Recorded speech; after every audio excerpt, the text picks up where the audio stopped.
जय श्री राम भाई लोग। और हमारा आज का तारीख है, आज का नया ब्लॉग। हम लोग जाने वाले हैं गुवाहाटी की ओर, जहां हमारा एयरफोर्स का कॉल अप लेटर आ गया है इंटरव्यू के लिए। और सबसे पहले हम पहुंचे हुए हैं अभी राजेंद्र नगर टर्मिनल की ओर, जो कि आती है पूर्व मध्य रेलवे के एक जोन में। और हम यहां से पकड़ेंगे राजेंद्र नगर डिब्रूगढ़ वीकली एक्सप्रेस, जो कि एक साप्ताहिक ट्रेन है। और यह ऑन टाइम यहाँ से निकलती है 2:30 बजे। और हम पहुँचे हुए हैं अभी राजेंद्र नगर टर्मिनल। ये है आपको प्लेटफॉर्म नंबर 1 का नज़ारा। आप देख सकते हैं कि प्लेटफॉर्म नंबर 1 अभी पूरी खाली है, क्योंकि कोई भी ट्रेन अभी इधर से पटना की ओर नहीं जाएगी, जबकि हमारी 2 नंबर प्लेटफॉर्म भरी हुई है। उसके बाद हम लोगों ने किया ट्रेन बोर्ड, और उसके बाद हमारे आ गई थी departure time. Train on time departure कर गई और हम राजेंद्र नगर टर्मिनल को एक नम आँखों से देख रहे थे, क्योंकि मतलब मैं बहुत एक्साइटेड था कि आगे पता नहीं क्या होने वाला है। और सच में बहुत मज़ा आने वाला था। बाकी हम जो जब राजेंद्र नगर टर्मिनल का जो बोर्ड देखे, उसके बाद हमें अंदर से फीलिंग आ रही थी, वैसे ही हमारी धक धक बढ़ी हुई थी, क्योंकि ये हमारी पहली बार मतलब किसी दूसरे स्टेट में जा रहे थे हम इंटरव्यू देने। तो यहाँ से होता है हमारा सफ़र की शुरुआत। और हमें को पैसेंजर भी मिल गए थे, जिन्होंने पूरे रास्ते हम लोगों ने उनसे बात किया। अभी हम क्रॉस कर रहे हैं गंगा नदी, जो कि आपको रूट पे पड़ती है। बाकी बहुत ही दृश्यम नज़ारा था।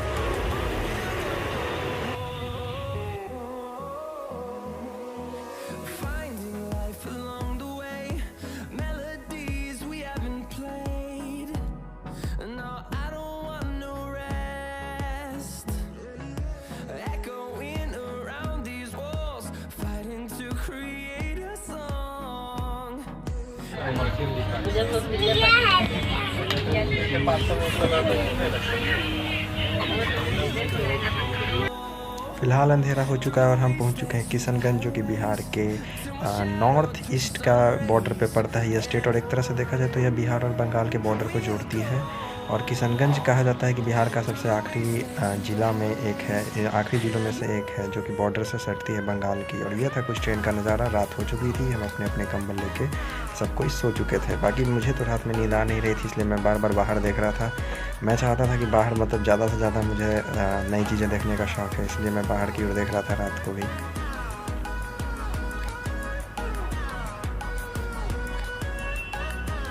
अब हमारी ट्रेन ये पहुंचने वाली थी ये सिलीगुड़ी जंक्शन, जो कि बंगाल में वेस्ट बंगाल में पड़ती है।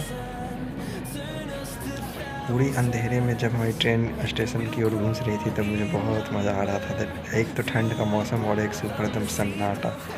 और ये कुछ मेरे चेहरे का हाव भाव जो कि बयां करती है कि मैं टेंशन में हूँ।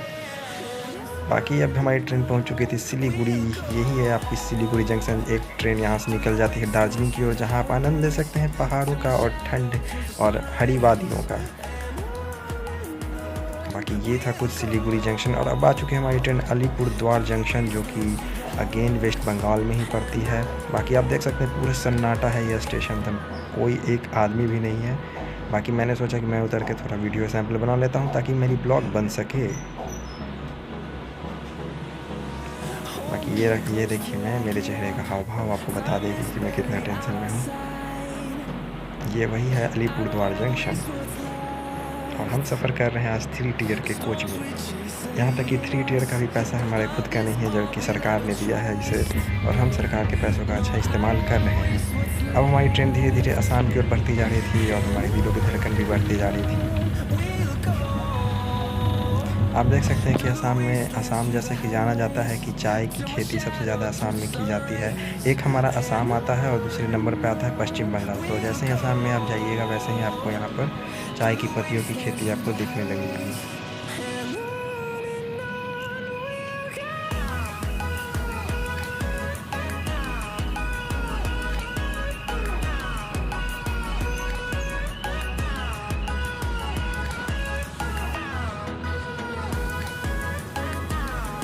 बाकी धीरे धीरे शाम ढलते जा रही थी, और बहुत ही दृश्यम नज़ारा देखने को मिल रहा था। बहुत ही अच्छा लग रहा था।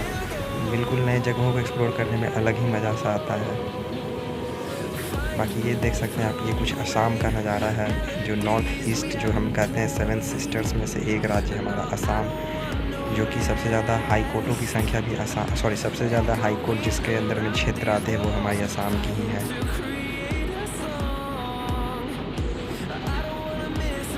एक चीज़ आप और नोटिस करेंगे कि जब आप पटना से आसाम की तरफ बढ़ेंगे तो आप देखेंगे कि बीच में बहुत सारी जगहों पर रिफाइनरीज़ है। और एक चीज़ और मैंने यहाँ पे नोटिस किया कि यहाँ पर जो हमारा इलेक्ट्रिफिकेशन है वो भी पूरी तरह से हुई नहीं है, क्योंकि जो पटना से हम राजेंद्र नगर की ओर बढ़े थे तो हमारी जो लोकोमोटिव थी वो कटिहार में ही चेंज होकर इलेक्ट्रिक लोकोमोटिव की जगह पर डीजल लोकोमोटिव लगा दी गई थी, जो कि WDP4 था। और उसके पहले हम लोग को जो ले गई थी वो थी WAP7 लोकोमोटिव। और ये मैं हूँ, धीरे धीरे चेहरे की रंग उतरते जा रही है, ठंड भी बढ़ती जा रही थी, इसलिए हम लोगों ने इनर पहन रखा था। बाकी आप देख सकते हैं चेहरे का हाव भाव। अब हमारी ट्रेन धीरे धीरे मेन असम गुवाहाटी की ओर बढ़ रही थी। आप पहाड़ों से अंदाज़ा लगा सकते हैं।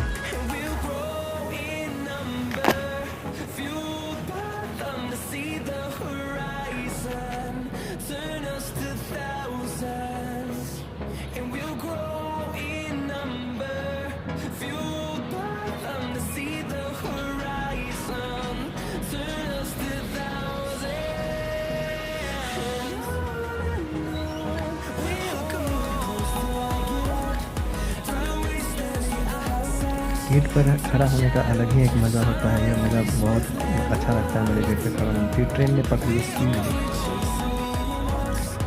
और अब धीरे धीरे हम अपनी गुवाहाटी की ओर करीब पहुँच चुके थे। हमें जाना था 5 एयरफोर्स सिलेक्शन सेंटर, जो कि गुवाहाटी में पड़ता है। और ये एक स्टेशन पहले ही पड़ता था जिसका नाम था अजारा, पर ट्रेन हमारी वहाँ रुकती ही नहीं है, इसलिए हमें जाना पड़ता है कामाख्या जंक्शन।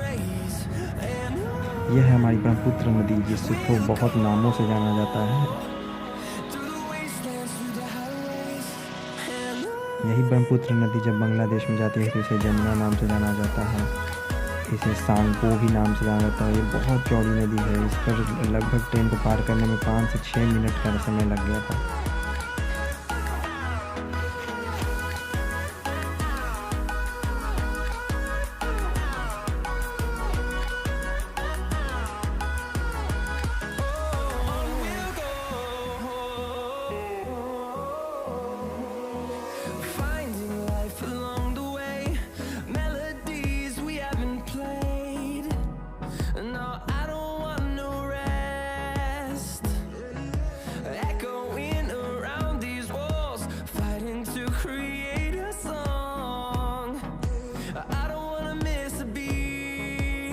बाकी हम अब पहुँचने वाले हैं थे गुवाहाटी और ट्रेन अपनी पूरी रफ्तार पकड़ी हुई है।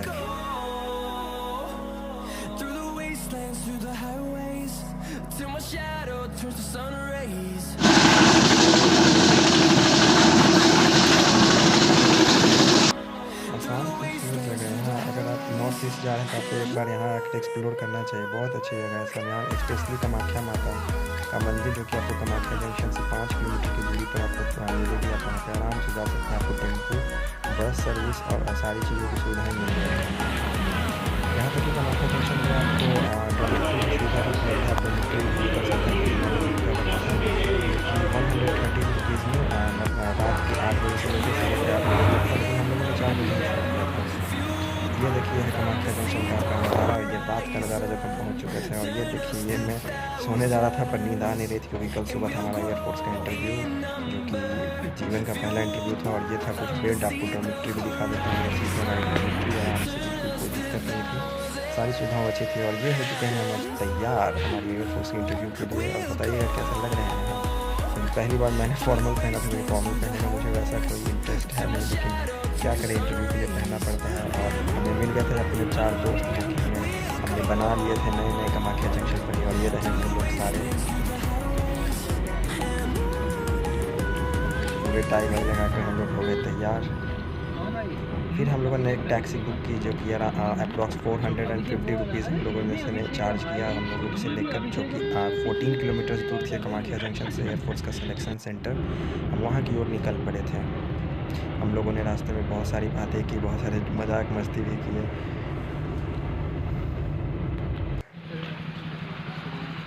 अरे ये तो हमको करना है भाई। बाकी इसी दिन हमारी थी स्क्रीनिंग। वैसे तो ये स्क्रीनिंग आज होती है, और ये पूरा इंटरव्यू 5 दिन का प्रोसेस होता है। हम लोग 4 अंदर गए थे और स्क्रीनिंग हुए, और फिर 5वें दिन हम लोग सबको आउट किया गया था।